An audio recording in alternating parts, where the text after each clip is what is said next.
Week 5, war. All right, we finally made it to the Civil War.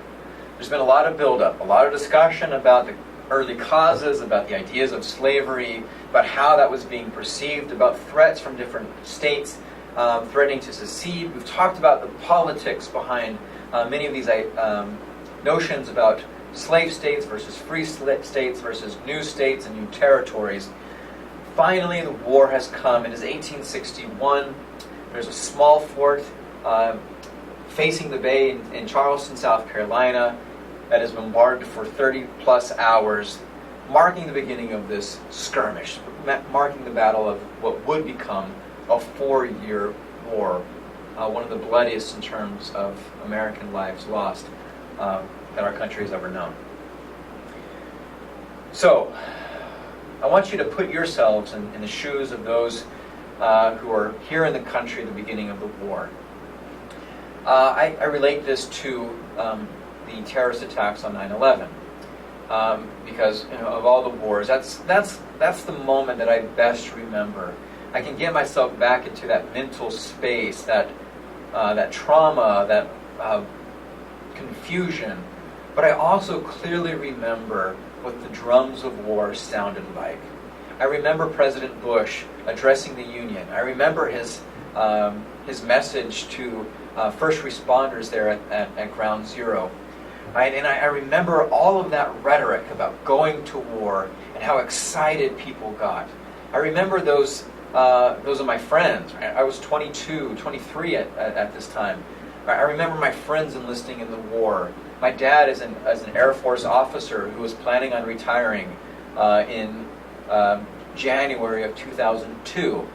I remember my dad being forced to stay in and being deployed multiple times to Iraq and Afghanistan during those next few years. Right? I remember what war was like, but especially in those early months, as the talk geared up and people got excited and so many people looked for revenge.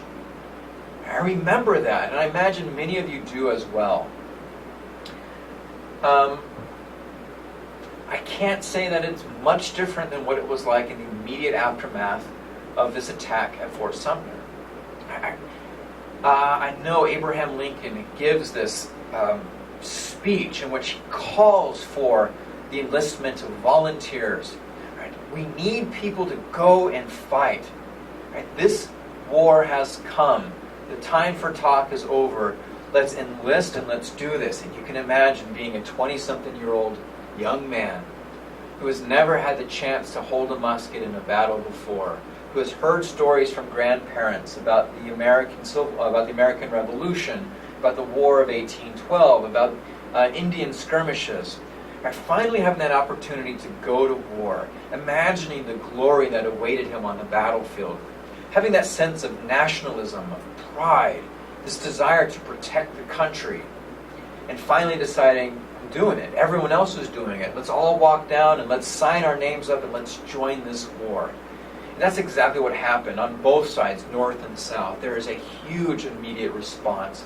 As so many people enlist, the North thought that this would be a simple battle, a simple war, maybe something that would be fought in a few weeks, a few days, maybe a few months.